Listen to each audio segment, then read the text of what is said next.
चलेगा? एक शिकायत हम लोग भी देख रहे हैं जो कि बेसमेंट को लेकर की गई थी, कार्रवाई नहीं हुई। अब स्टूडेंट्स क्या चाह रहे हैं? अब सड़कों पर भी बैठे हुए हैं। सबसे बड़ी इसका जो जिम्मेदार है एमसीडी है। एमसीडी में यहाँ पे मतलब दिल्ली गवर्नमेंट है और एमसीडी का काम है कि मतलब जो भी सीवेज सिस्टम है या जो भी करना है ये ठीक करना, ठीक है। और दूसरा कोचिंग इंस्टीट्यूट ने जब घर बनाया, जो अपना मकान बनाया जहाँ कोचिंग चल रही है, तो वहाँ पे वो बेसमेंट अंदर बना दिया और सीवेज नाला बह रहा है पूरा। यहाँ तक सैली अब्रोहा जो है एमसीडी के चेयरमैन, वो जो है उनके क्षेत्र में पानी बह रहा हुआ। पटेल नगर में परसों एक बच्चे की मौत हो गई पटेल नगर में। हाँ, तो क्या कर रही है? एमसीडी जिम्मेदार है। एमसीडी जिम्मेदार है, दिल्ली सरकार जिम्मेदार है। क्या लगता है कौन जिम्मेदार है? लगातार आप लोग आवाज उठा रहे हैं। अगर मैं जिम्मेदारी की बात करूं तो there is a nexus between the all authorities.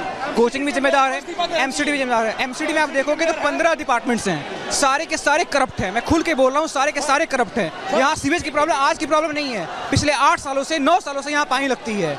आप एनओसी कर रहे हो, एनओसी कैसे इशू कर रहे हो? आज 90% जो लाइब्रेरीज है वो बेसमेंट भी चल रही हैं। ये क्यों? सर एमसीडी की जो मेयर है सैली अब्रोहा है, इनके मुख्य जवाबदेही बनती है, ठीक है। अभी तक कोई आश्वासन नहीं आया, कुछ नहीं, विजिट नहीं की है, उनको इस्तीफा देना चाहिए एमसीडी। अभी तक मैं उसके बारे में बात नहीं करूंगा। अभी एमसीडी कमिश्नर को यहाँ पे होना चाहिए, देखना चाहिए सिचुएशन क्या है, फिर भी वो नहीं आए। इनकी जिम्मेदारी होती है। क्या कहेंगे कि एमसीडी मेयर अभी तक यहाँ पर नहीं आई है? कोई हाँ देना चाहिए, बिल्कुल देना चाहिए। कल शाम को 7 बजे हुआ सर, 26 जून को कंप्लेंट रजिस्टर करा गया था। वही सीवर, वही इलाका, वही राव, वही का सामने कोई एक्शन नहीं लिया। आज 1 महीना हो गया। आज जब तक कोई मरेगा नहीं तब तक यहाँ पे कोई एक्शन नहीं लिया जाता इंडिया में। 1 हफ्ते पहले साउथ पटेल नगर में एक लड़के की मौत हुई थी, वही करंट लग के सेम केस। क्या लगता है एमसीडी कमिश्नर अभी तक यहाँ नहीं है? ये रात को आई थी और सुबह से ही आप लोग डिमांड कर रहे हैं। सर हमें जस्टिस चाहिए, हमें और कुछ नहीं चाहिए। इतना स्ट्रॉन्ग नेक्सस बना हुआ है, पॉलिटिक्स, ब्यूरोक्रेसी और ये लैंडलॉर्ड, सबका इतना स्ट्रॉन्ग नेक्सस बना हुआ है कि राउस कोचिंग का नाम आगे ना दे। We want justice. नेक्सस बना हुआ है, उस नेक्सस को तोड़ने की जरूरत है और यही वजह है कि बड़ी संख्या में जो स्टूडेंट्स हैं, अब आप देख रहे हैं कि सड़कों पर उतरे हुए हैं। करोल बाग मेट्रो स्टेशन के नीचे अब इनका जो प्रोटेस्ट है वो यहाँ पर चल रहा है और पूरी तरफ की रोड जो है वो जाम की गई है। आप दूसरी तरफ भी देखेंगे तो उस रोड पर भी ट्रैफिक जो है पूरे तरीके से बंद कर दिया गया है। पुलिस बल आपको बड़ी संख्या में यहाँ पर तैनात दिखेगा। Rapid action force, paramilitary forces के जवान यहाँ पर तैनात किए गए। लेकिन जितने भी बच्चों से आप बात कर लीजिए, उनका साफ तौर पर यही कहना है कि उनको इंसाफ चाहिए। जो नेक्सस है इंस्टीट्यूट और एडमिनिस्ट्रेशन का, वो टूटना चाहिए। पटेल नगर में जो इंसिडेंट हुआ उसमें किसी की जवाबदेही नहीं हुई। आज इंस्टीट्यूट के अंदर पानी भरने से 3 बच्चों की मौत हुई। इंसाफ की मांग करते हुए जो स्टूडेंट्स हैं वो अब दिल्ली की सड़कों पर नजर आ रहे हैं। जी ठीक है जतिन, लौट में आपके पास देखिए लगातार आपको तस्वीरें दिखा रहे हैं और इसी बीच आप देख सकते हैं कि यहाँ पर फिलहाल छात्रों की तरफ से प्रदर्शन किया जा रहा है। छात्रों में बहुत ज्यादा गुस्सा है और साफ तौर पर कह रहे हैं कि इस पूरे मामले को लेकर कड़ी कार्रवाई होनी चाहिए।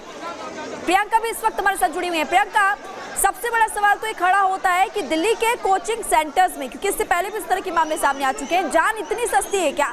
इतने बच्चे पढ़ाई के लिए आते हैं, आप पर्याप्त इंतजाम नहीं करते और इस कोचिंग सेंटर में तो एक बहुत बड़ी धांधली सामने आई है। बिल्कुल, देखिए ठीक कहा आपने, हम लगातार तस्वीरें दिखा रहे हैं। पूरी टीम रिपब्लिक भारत की ग्राउंड जीरो पर है और एक एक तस्वीर दिखाते हुए जो सच्चाई है उससे रूबरू हम लोग करवा रहे हैं। लेकिन आप देखिए, अब यहाँ ये जो कोचिंग सेंटर है, अब धीरे धीरे यहाँ पर सन्नाटा पसर रहा है। देखिए सुबह हम देख रहे थे यहाँ पर सुरक्षा कर्मियों की भारी जो तादाद थी वो यहाँ पर डिप्लॉयमेंट दिख रहा था। लेकिन हम धीरे धीरे करके हर कोई यहाँ से जा रहा है। अब जो इसका मालिक है उसके खिलाफ मुकदमा दर्ज हो चुका है, गिरफ्तार किया जा चुका है। लेकिन सवाल यही कि आखिर इससे पहले हमने मुखर्जी नगर देखा, वहां पर बिजली के तारों से बच्चों की जिंदगी चली गई। ऐसे इतना तारों का जो गुच्छा है वो ऐसे ही चलता है और वहीं पर जो बच्चे हैं आ रहे हैं जा रहे हैं, कभी भी किसी को अपनी चपेट में ले लेता है। तो यही सवाल कि आखिर कब तक जिंदगियों के साथ खिलवाड़ होता रहेगा उन बच्चों के साथ जो बड़े बड़े सपनों को लेकर आते हैं, दिन रात मेहनत करते हैं और उसके बाद पैसों का जो जुगाड़ है, कभी दोस्तों से उधार लेते हैं तो कभी उनके माता पिता जो है चीजों को गिरवी रखकर इन बच्चों को पढ़ाते हैं। लेकिन इनकी जिंदगी आप देखिए एक क्षण में यूं खत्म हो जाती है। जिन 3 बच्चों की जिंदगी खत्म हुई है उनके माता पिता का रो रो कर बुरा हाल है, घर में मातम पसर गया है। और यहाँ पर आप देखिए, यहाँ पर इस तरह के लाइन से कोचिंग सेंटर्स है जो लाखों की मोटी फीस तो वसूलते हैं लेकिन बच्चों को सुविधाओं के नाम पर क्या दे रहे हैं ये हमारे और आपके सामने है। हालांकि इस पूरे मामले पर एलजी ने भी सख्ती से संज्ञान लिया है और कहा कि इसमें जो दोषी हैं उनके खिलाफ सख्त कार्रवाई होगी। दिल्ली सरकार को भी इस पूरे मामले में तलब किया गया है। लेकिन सवाल यही है कि राजनीति का विषय नहीं है, इसमें सख्त कार्रवाई ऐसी हो कि एक जो एग्जाम्पल है वो सेट होना चाहिए, एक उदाहरण, एक नज़ीर ऐसी पेश होनी चाहिए कि आगे फिर कभी इस तरीके की चीज़ें सामने ना आए। आपको बता दें जितने और स्टूडेंट्स इस एरिया में पढ़ने के लिए आते थे सब डर गए हैं। जब उनसे बात की जा रही है तो उनके अंदर इतना ज़्यादा डर हो गया है, अब वो सोच नहीं पा रहे हैं कि अब हम इस बीच सफ़र में जाए तो जाएगा, क्या अपने घर वापस लौट जाए या फिर इतना सब कुछ देखने के बाद भी हिम्मत रखे और इन कोचिंग सेंटर्स के दरवाजों को खटखटाए और वहां पर पढ़ने के लिए जाए। आपको मैं बता दूं, जब हम फायर एनओसी की बिल्कुल बात प्रियंका, करते हैं, जैसा आप लगातार यहाँ पर कह रही हैं कि छात्र परेशान हैं, उनके साथ उनके माता पिता परेशान हैं। जतन हमारे साथ मौजूद हैं जहां पर सैकड़ों की छात्र तादाद में छात्र प्रदर्शन कर रहे हैं। जतन, सबसे बड़ी बात यही है कि ये छात्र सिस्टम का हिस्सा बनने के लिए आईएएस की कोचिंग कर रहे थे, पढ़ाई कर रहे थे, लेकिन इनको सिस्टम ने ही निगल लिया है।